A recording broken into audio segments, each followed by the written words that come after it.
Greetings, this is the new Pan-African show on Arts TV on Saturdays at 4 p.m. with your host, Gazalor Seifu. We have a very interesting young man as our guest today, and I would love for you to introduce yourself, please. First of all, I'd like to say thank you so much for this amazing opportunity and for inviting me. And my name is Kirobel Manyazol Muse. That's my full name, but I am normally called Kirobel Muse because okay. I am 30 years old, born in 1991 in Akaki, that's located south of Addis Ababa, Ethiopia. I grew up there in Akaki as well and went for my primary education in Fitaroya Baina. There is a government school there. And when I reached my high school, then I went to Akaki Seventh-day Adventist School. That's what we call Akaki Mission School. And then I studied my bachelor's in social work at Addis Ababa University. Wow. And then worked for about 2 or 3 years on gender and women empowerment and child rights. And then I got my master's in international community health in Norway. That's University of Oslo. And then in 2020, then I started my PhD in biomedical ethics at the University of Basel in Switzerland. And here I am today. And yeah, I just like traveling and trying new things and meeting people and doing this stuff. Brilliant. Apart from my academic line. Beautiful.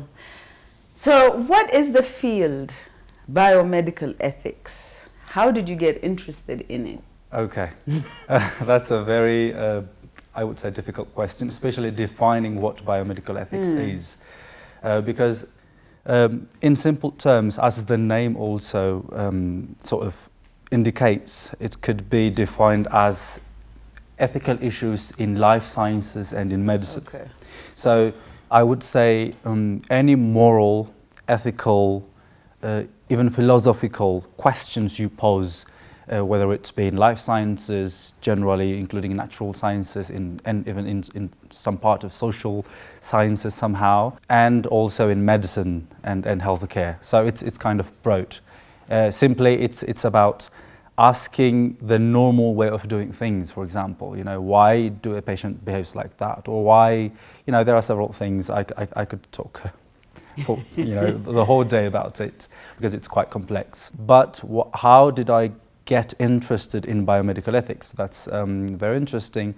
So this interest is not just a one-time thing. So it started with my bachelor's study in social work. Where I got the opportunity to kind of question the normal way of for example, handling cases. We learned about community development and even health and social work health and something like that. So then I started to think of ethical questions like, is it right to do this way? Is it right to ask these kinds of questions, to treat a patient or to treat someone this way? Is it morally wrong or right? And then when I started my master's in international community health, which is a very interesting program, by the way, and that also helped me to even, ask more moral and ethical questions. And my research was specifically on tuberculosis when I did my master's. I did the same. I came to Ethiopia and do some interviews in healthcare facilities for the TB research. And there were some interesting ethical issues, like the ways TB patients get treated and all those things. And that through time developed, and then today, here I am. Here you are. Yes, in biomedical ethics. That's lovely. Could you tell us about your PhD program experience involving collaboration between Switzerland, Ethiopia, and Australia? Yes. There's quite a bit of a long story behind that. After I finished my master's in Norway, so I was looking for PhD programs because I wanted to study more. Science is fascinating, right? Yeah. It's research and explore things.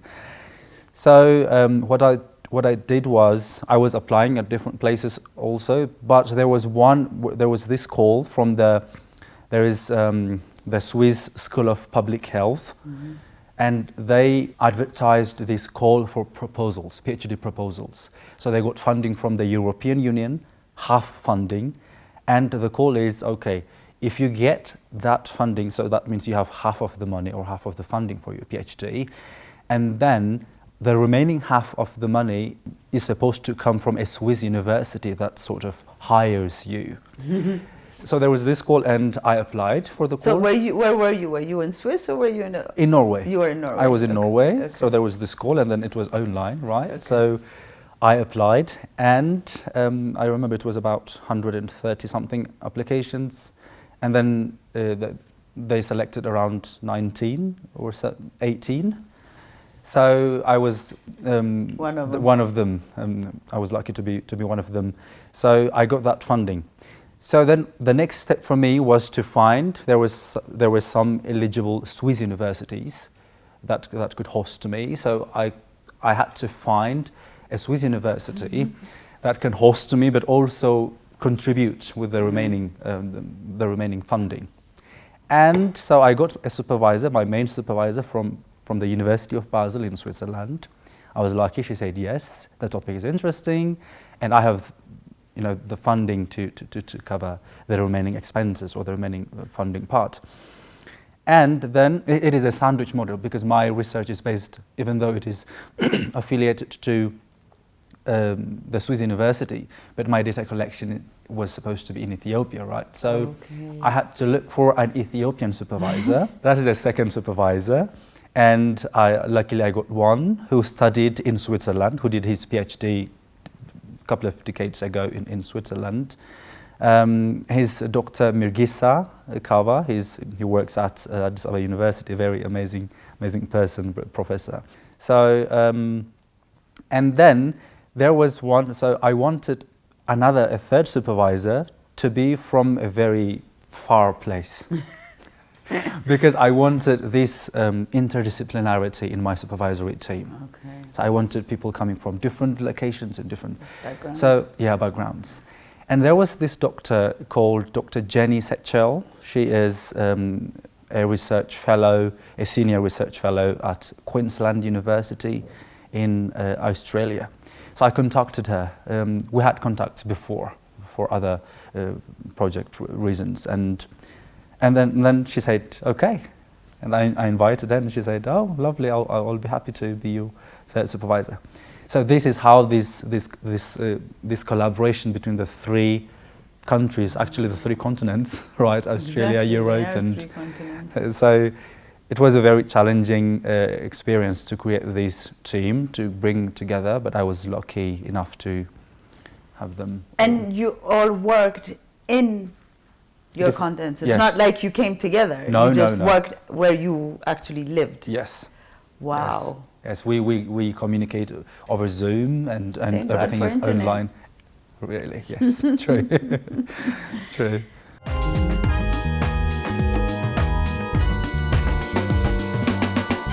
So, I understand you were a former graduate intern at Plant International, African Union Liaison, Pan-Africa Program Officer in 2016. Could you tell us about your experience there, if you remember? Yeah. 2016 is a while. Yeah, that's like 6 years ago. Yeah, I was working mainly on child rights. Actually, my internship was entitled also Child Rights Intern, or a graduate intern as well. So my work was on. There was a project working on child rights and girls' education, and it's quite broad and it's quite sort of big actually. And my work was in that project, but I was also working on admin-related stuff, and that was my first international experience in terms of, for example, meeting international people. I had to, I had to spend some days at the African Union because there were some meetings that we facilitate. So I go there and then take some minutes during the meetings and even disseminate invitations among participants and facilitating the accommodation of international workshop participants in Addis Ababa related to the African Union. Okay. So there were some interesting works, and also participate in developing or drafting project proposals for funding, for example, on girls' education and child protection related projects. So I had these and others that I do not remember quite much. So it was an interesting experience. Ah, interesting. How did you get into the issue of older people care? I mean, starting from when I was 12 years old, I spent most of my time with my mother because our father died when I was 12 years old. I'm the youngest in my family. I have 4 siblings, 3 brothers and 1 sister, and all of them are 10 years older than me, 10, 11 years older than me. So it's quite funny actually. So they were born with 1 year and a half kind of difference, all of the 4 of them, between them. And then after 10 or 11 years, then I came. So it is like, and even my mother sometimes, I mean, she used to say to me, you know, we wanted to have you because we thought, you know, we started thinking, okay, all of the other 4 children, when they go to the university and get work, The house and then will be empty. Yeah, we'll be alone, and we want 1 child to, you know, be at home. That was a valid reason to have a baby, but That it was. yeah. So anyway, so I spent several years with her, and she's getting older now. She's in her 70s. So there are things we talk, and of those things, there were some things she used to say about getting older, what it means, and I didn't understand much, you know, at that time because, you know, I was young and yeah. So, but she says some things like, you know, how older people could be, you know, treated and how the healthcare system is. I mean, she doesn't talk the details because she's not from the health. Yeah, she's a teacher. She was a teacher. Yeah, and she worked as a teacher for about 35 years or something. And she's now on retirement. So she used to say things that sort of caught my attention. And later on, you know, when I, you know, growing up with her, and there was this question in my head, you know, should we not really care about our future? Should we not really, because we all are going to get older anyway, right? So we really need to care for older people. We really need to think about, because they served. I know how long my father also served. He worked.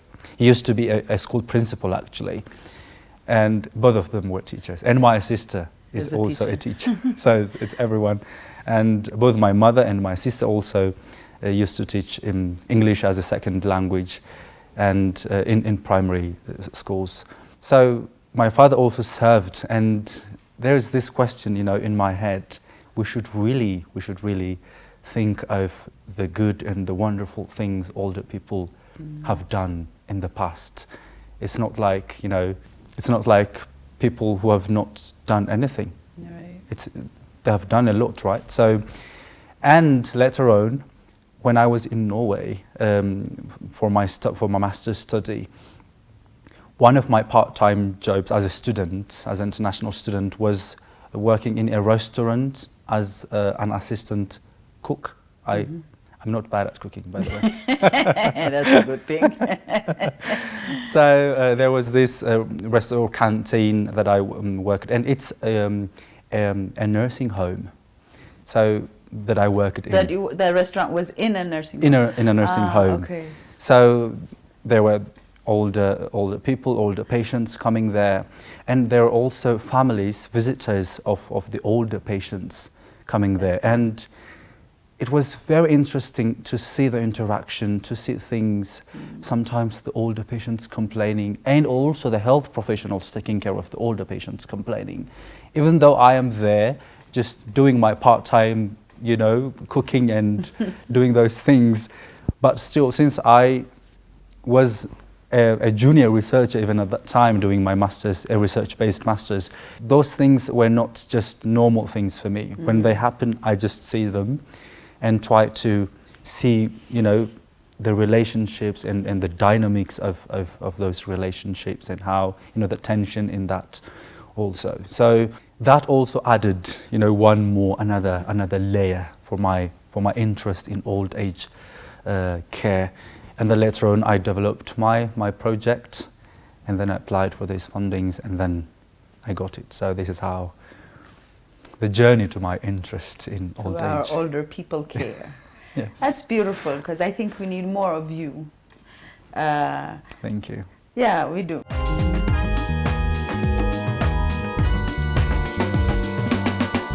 My next one is not really a question. It's actually also trying to explain my experience in the older care. You know, I have an elderly father who also requires everyday care. And we've noticed that it's very, very, very expensive, because you have to pay for a nurse for every single day, morning and night, right? So that is not cheap at all.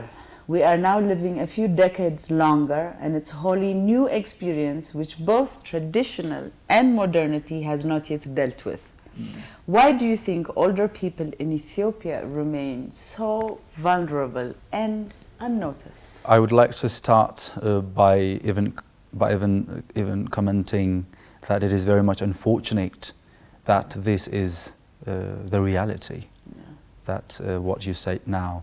I mean, it's not like every older person in Ethiopia is vulnerable and unnoticed. It's not like that. No. But still, I would say a significant number of older people could be in that kind of situation. And the reason for this is because I think that our Ethiopian older population is sort of in a sort of tricky situation. I explain what I mean by that. So, on one hand, we think that there is this traditional support system for older people. So there is this common, you know, an understanding or thinking that, okay, older people can be taken care of at home by their families, by their, you know, children and so forth. But on the other side, we see that this traditional support system is fading. It's weakening through time due to different reasons, positive reasons, negative reasons. Due to industrialization, for example, you know, if we look at the remote areas, or if we look at other regions than Addis Ababa, or the rural areas, for example, children of older people who used to give care for older people are now, due to industrialization and new job opportunities and all this amazing world and modernization, okay, I should take care of myself, this individualism. So they are just living them. Yeah. They're living them. And the older people stay at home. So one interesting thing that I found in my study as well is that I would say quite often, not only sometimes, but quite often, for older people, it is physical company could be much more important than financial support. So there are older people who have children abroad, for example, like me, you know, children studying or working abroad, and who send money to their parents. And then you find that those older adults sort of complaining, you know, saying, okay, I have the money, but I want my child. I have the money, but I want someone to talk to. And yeah, I have complaints. I want to talk for hours. There are things I want to share, and I don't have. So that is what I mean by older people are in a tricky situation. And I think that our government or government officials also, they're human beings, right? So they have, I think, that's my impression, right? It's not a fact. So I think that they also think that most probably older people could be taken care of at home. So our society has respect, and we take care of older people. There is this pride we have, right?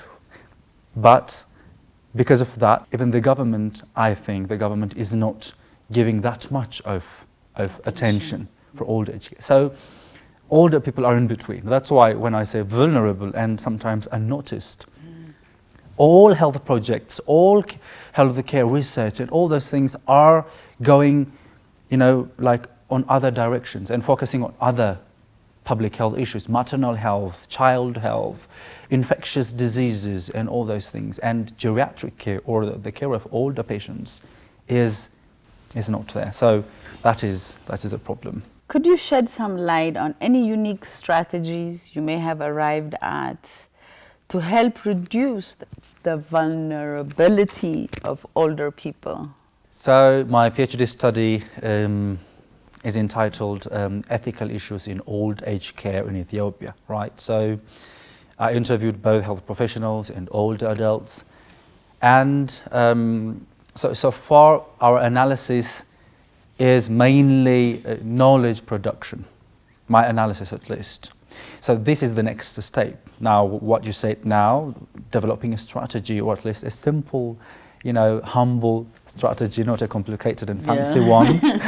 So that's the next step. So far, the analysis is because everything starts with knowledge of what is happening, the gap.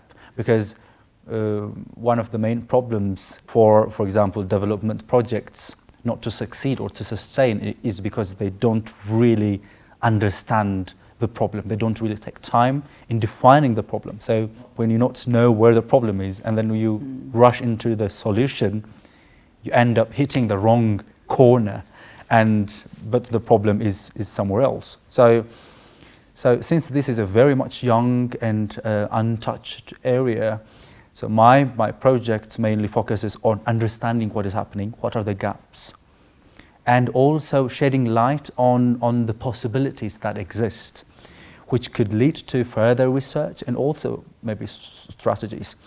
But as I said, it's the next step, the strategy one.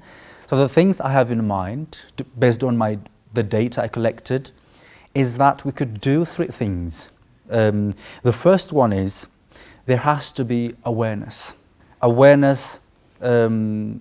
about aging research, awareness about old age care, awareness about what it means to be an older person in Ethiopia. People should be, some of my participants were saying older people are invisible almost. All the media and when you see the advertisements, the internet, and all the talks is about the young and the powerful and the beautiful, how to fight aging, anti-aging creams, and it's all that. I don't know what to say about that. How not to age, and so it's all about being strong and all that, and that's what you see in the media, and that has to be challenged somehow. And I'm not saying everything should be about older people. I'm not saying that, because there has to be a balance, right? Thank you, because they still exist. Even though the population is a young population, exactly, they still have their parents or grandparents still around. Exactly. So it has to be somehow balanced, and so that is the first thing. So there has to be more awareness about this area. People don't know. And some people know, but they might know the wrong thing, because I don't believe in the absence of knowledge. Everyone knows something, but not knowing something is also part of knowledge. So, go ahead. Sorry. Yeah. So that is one, and the second step is mainstreaming. So after the awareness, we need to mainstream or integrate old age care or aging research into everything, like into policies, into church teachings, for example, because religion is a very important and powerful sector or section in our culture and country. So we have to mainstream in healthcare facilities, for example, pushing for the opening of a geriatrics department, for example, in hospital. I could not, as to my knowledge, I could not identify any hospital that has older patient section. Wow. Very much, and there might be some, I don't know, but all of the health professionals I talked to, they say the same thing, and I could not identify myself. So what happens is the older patients get categorized under the chronic patient department or the non-communicable disease department in hospital. So you get treated with a 20-year-old young person who has diabetes, for example, but the care should be different. You don't treat a 70-year-old person the same way you treat a 10-year-old child or a 30-year-old young man like me. So mainstreaming, we have to mainstream in policies and then the last one is acting based on or implementing what we have mainstreamed, what we integrated, changing policy or theory into practice. This is what I could think of now, but it will develop more. How do you think awareness, what is the best way to make the society aware of our elderly? What do you suggest? I mean, because when I think of it, I think of a lot of different things. Like, for example, if we go into the entertainment, modeling, they could be older women that model because they still are consumers. We can't completely erase the elderly, right? So how do you think the awareness should be done? In what ways? This could actually be done at different levels. So as I am an academician somehow, so I would feel comfortable starting with academia. So that means research. Research is very important. So the awareness should start with, for example, simple things. Organizing awareness raising campaigns in universities, for example, Addis Ababa University. One day, one afternoon, a couple of hours, organizing seminar on aging research and inviting graduate students, make them, get interested in this topic. Because graduate students, usually, when I was a master's student, I was kind of confused what topic to choose. Should I go for this one? Okay. There might be, if I choose this one, then there might be too many research already conducted. So my data would end up being boring. And nothing new. Yeah, nothing new. And if I choose this one, there might be literally no research and no information, so I might get frustrated. And if I choose this one, then I may not have a job at the end. So a graduate student might have so much going around in the head. Yeah, frustration. So this is an interesting research area. A very interesting research, very, very, urgent, timely research area. So raising awareness, inviting, that could be one. And not only graduate students, but also, professors and bringing them and community. Discuss, in that academic community. But also, when we come at the other level, maybe in communities, in society, using the media is one thing. For example, discussion panels, organizing community discussion panels, where, for example, at Warada level, it could be, using the, I don't know which section in Warada or Kafla Katama subcity level that could be interested, maybe in the labor and social affairs section would be, That would be good because they know the community, they know all exactly. the elderlies in each waradas. So that would be an interesting way to approach it too. Exactly. So they can just discuss about this, they can invite communities and what should we do and how should we push our healthcare system and go forward. And as you say, in the media also, and in church communities. I was in contact with the Ethiopian Makan Jesus church through Pastor Tsaganesh, if you know her. So we were discussing some interesting things about how to for example raise the old age care discussion in the church at the church level. And so we could use different means to raise awareness. Do people know that we have a situation, we have an issue? That's also another question. When you before you actually tell them that there's this situation, do they know that that situation is actually there? Exactly. Right? That's true. Can you compare and contrast what you learned from each of your different international experiences? This is a very, very